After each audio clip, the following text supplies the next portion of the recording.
आरोप लगा रहे हैं कि जमाई आयोग, कौन कौन आयोग का गठन हो गया। देखिए, एक बात सुनिए, अपनी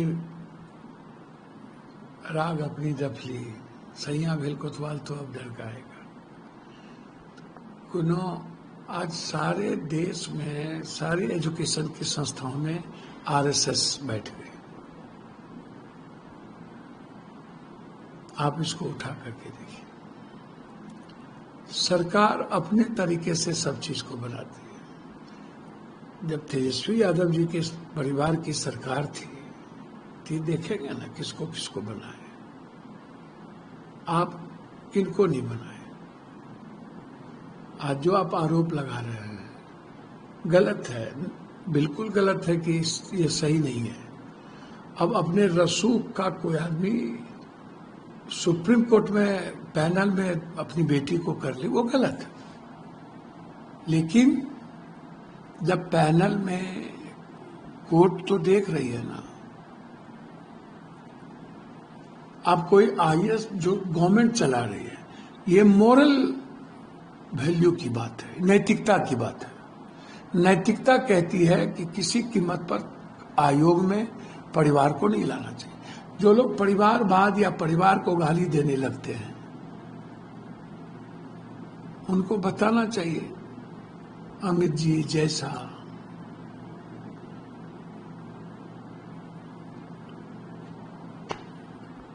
हिमाचल, सभी लोग तो एक ही काम कर रहे हैं। यहां पर सबके, जिसके पिता यहाँ एमएलए मंत्री थे, एमपी थे, वो आज मंत्री है। सीपी ठाकुर जी के लड़के एमपी हैं। परिवारवाद का कोई मतलब अब नहीं बच गया। और बीजेपी नैतिकता की बात करते हैं तो नैतिकता बीजेपी बहुत पहले खो चुकी है। उत्तर प्रदेश में देख लीजिए बीजेपी किसको क्या बना रही है, हिमाचल में भी देख लीजिए बीजेपी किसको बना रही, आप उठाइए।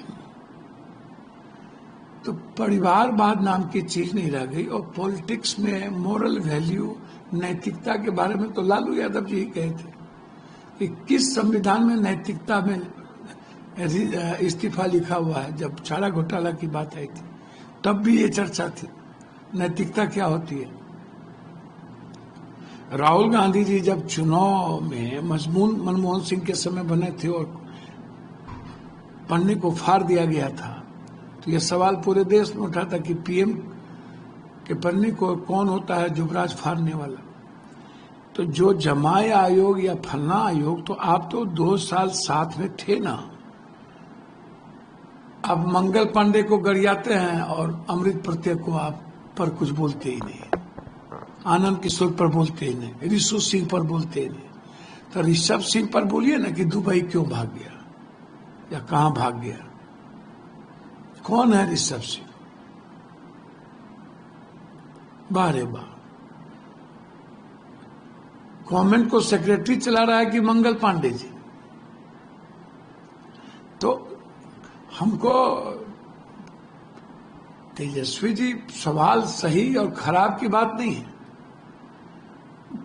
दीपक जी के साथ तो आप अभी 2 साल काम किए, तो दीपक जी तो तब बुरे नहीं लगे थे, आज दीपक जी क्यों बुरे लग गए।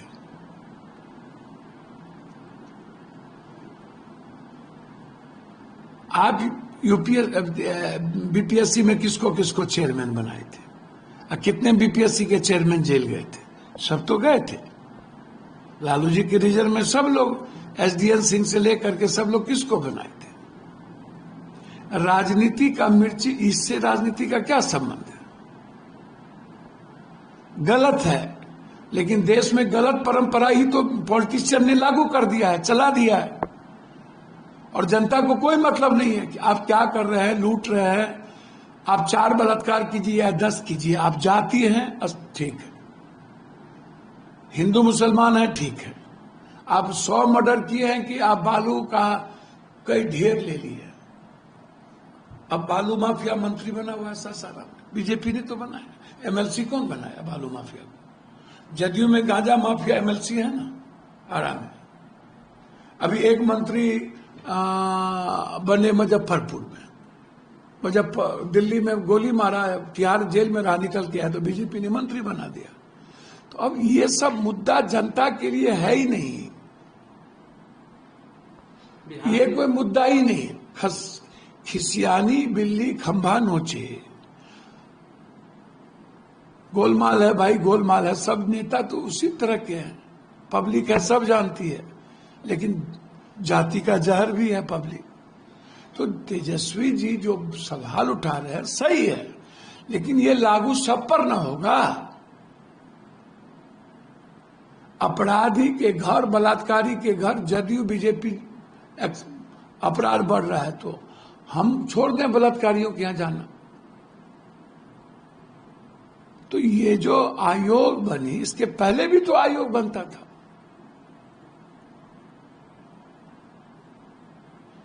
बिहार के लॉ एंड स्थिति को कैसे देखते हैं? बिहार में जो लॉ एंड स्थिति है, लॉ एंड ऑर्डर का कोई मीनिंग है?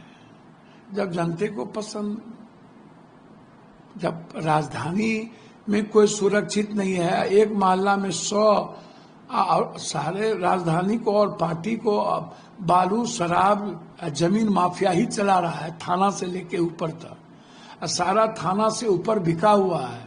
अब फोकलेन हैवा डीएसपी थानेदार का ही बालू में चल रहा है, और सबका एक दूसरे के साथ नेक्सेस है। तो आप हमको बताइए ना कि सैया बेल कोतवाल तो अब अपराधी पार्टी चला रहा है और किचन रूम चला रहा है, और टिकट उसी को मिल रहा है, और टिकट मिलना ही अपराधी माफिया को है। हर पार्टी अपराधी माफिया को टिकट देना चाहती है, इसको ऐसे समझिए,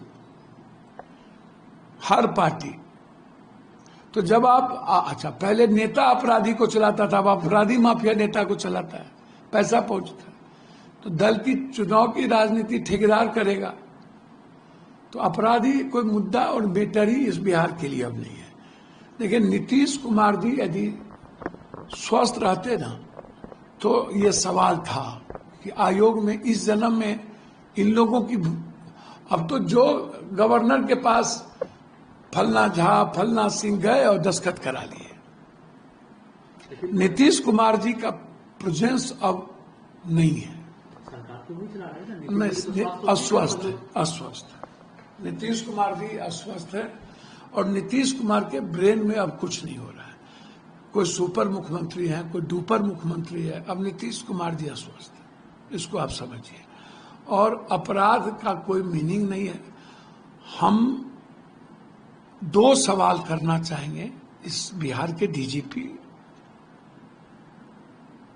और ADG law and order Kundan Krishna ji से। आप कहते हैं कि हम संपत्ति छीन लेंगे, तो सबसे पहले पदाधिकारी, थानेदार जो जिसके बेटा, बेटी, पत्नी, मां के नाम से जो जमीन रजिस्ट्री है उसको निकालिए।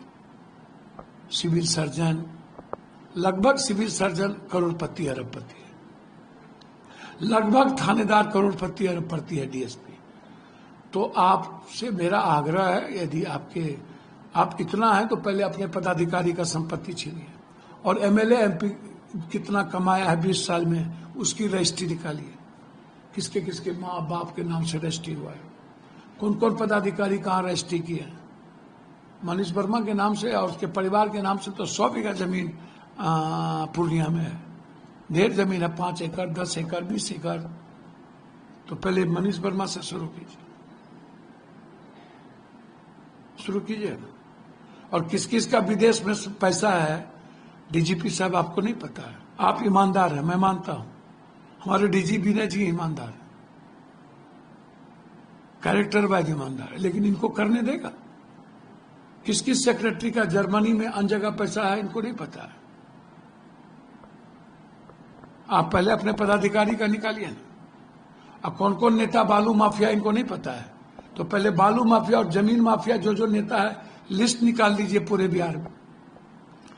तो ये बड़ी मछली को बचाने के लिए छोटी मछली को क्यों आप ना ही कर रहे हैं? इनकाउंटर किसका कर रहे हैं? 4 करोड़ की गाड़ी में कौन निकलता है, कौन जा रहा है, ये कहां से गाड़ी आ रहा है, कौन कौन लोग रह जाते, अब कौन कौन लोग पार्टी चला रहे हैं, इतना पैसा कहां से ला रहा है? आपका साइबर सेल क्या कर रही है? आपका विजिलेंस क्या कर रहा है? तो आप पहले गोपालगंज का विधायक कितना जमीन कब्जा कर लिया, आप पहले निकालिए। मेरा आग्रह है पदाधिकारी, थानेदार, डीएसपी, कौन कौन पदाधिकारी बिहार से बाहर जाकर के बेंगलोर में अन्य जगह पर पैसा लूट के होटल बनाया है, जर्मनी में ले गया है, किन किन नेताओं ने इस 40 सालों के 20 और 15 35 सालों में, जिसके पास साइकिल नहीं था, मोटरसाइकिल नहीं था, आज 20-20 गाड़ी, 20-20 जगह जमीन, सिविल सर्जन, डॉक्टर, पहले इनकी संपत्ति जांच कीजिए, छीनिए, तब दुनिया आप पर ट्रस्ट करेगी। और बड़े मछली को मारिए, बड़े अपराधी को इनकाउंटर कीजिए, ये मेरा आग्रह। अच्छा, ये जिस तरीके से तस्वीर इन दिनों बहुत वायरल हो रहा था, लालू यादव जी हैं, उनके पैर के पास से बाबा साहब अम्बेडकर का एक तस्वीर। भैया एक बात बताइए, ये बीजेपी वाले से पूछिए, ये नाथूराम गोडसे को भगवान मानते हैं कि गांधी को? नाथूराम गोडसे की मूर्ति हटा दे। अब बीजेपी वाले मनु स्मृति के मानते हैं कि अम्बेडकर को। अब बीजेपी वाले दलित जब मंदिर जाते हैं तो धो देते हैं, रांगा संगा पर बात होती है तो घर जला देते हैं दलित का, संविधान को नहीं मानते। बाबा साहब अम्बेडकर का सबसे ज्यादा विरोध बीजेपी के लोगों ने किया, मनुस्मृति। मंडल कमीशन की बारी आई ओबीसी और ईबीसी की शैक्षणिक आजादी के लिए, तो कमंडल ला करके बीपी सिंह और कर्पूरी ठाकुर से ये सरकार वापस ले लिया। और 50% जब आरक्षण की बात आती है तो सबसे ज्यादा विरोध बीजेपी करता है। ये तो शुरू से एसटी अम्बेडकर के विरोध रहे, पेरियार के विरोध रहे, महात्मा फुले के विरोध रहे, आप जाके देख लीजिए। और सबसे ज्यादा अम्बेडकर, रामविलास जी की मूर्ति तो इन्होंने इसके घर में फेंकवा दिया था, चिराग जी के घर में। फूट डालो, शासन करो। और जितना अंबेडकर की मूर्ति टूट रहा है सब बीजेपी तोड़ रही है, सब जगह लगभग। लेकिन जो तस्वीरें दिखा उसमें तो भैया लालू यादव ने तो अपने पैर के नीचे, तो पैर के नीचे नहीं है, लालू यादव का पैर ऊपर है। कोई वर्कर लालू यादव को दे रहा था, वो वर्कर रख दिया, लालू यादव तो रख नहीं दिया अपने हाथ से। फिर लालू यादव को तो पता भी नहीं उस भीड़ में। क्या बात आप कर रहे हैं? दलित के घर में राम जाटव मिस्त्री के घर में खाना खाएंगे बीजेपी वाले टेक थाली में? हम तो खाते हैं डेली। शादी ब्याह कर रहे हैं हम लोग, यहां तो होगा, ये करेंगे बीजेपी वाले शादी ब्याह।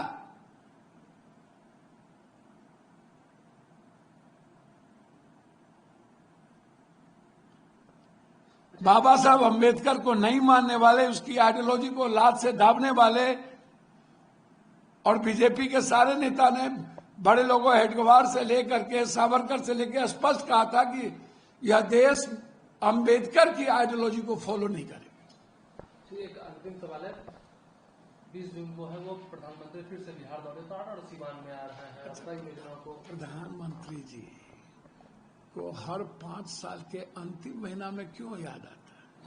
इसके पहले मोतिहारी गए थे तो वहां पर क्रिमिनल लोगों ने 3 बार बोले चाय पिएंगे चीनी का, अब बाद में मोतिहारी का चीनी मिले बिक गया, खत्म हो गया, माफिया लोग बेच दिया, 4 मर्डरों कर दिया। विशेष राज विशेष पैकेज देने आ रहे हैं या फैक्ट्री देने आ रहे हैं? जो योजना बिहार सरकार चला ली, हमारा तो टैक्स भी रखे हुआ है, जीएसटी भी रखे हुआ है, अब विशेष पैकेज भी नहीं देता है, और सारी फैक्ट्री बंद है उस पर भी नहीं देता है। द्वारकाधीश बने थे। बिहार की तो दुर्गति, नरेंद्र भाई मोदी जी गुजरात में बिहारी को आप लोग कितना मारे थे और सबको मार के भगा दिए। आसाम में भी आप ही की सरकार है, और अभी अहमदाबाद में सारे बिहारियों के घर को आप तोड़वा रहे हैं।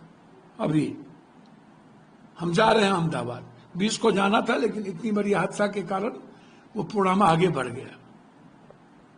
और आप मार मार के सारे बिहारी को तो आप ट्रेन में ठूस ठूस के गुजराती लोग भेज दिए थे।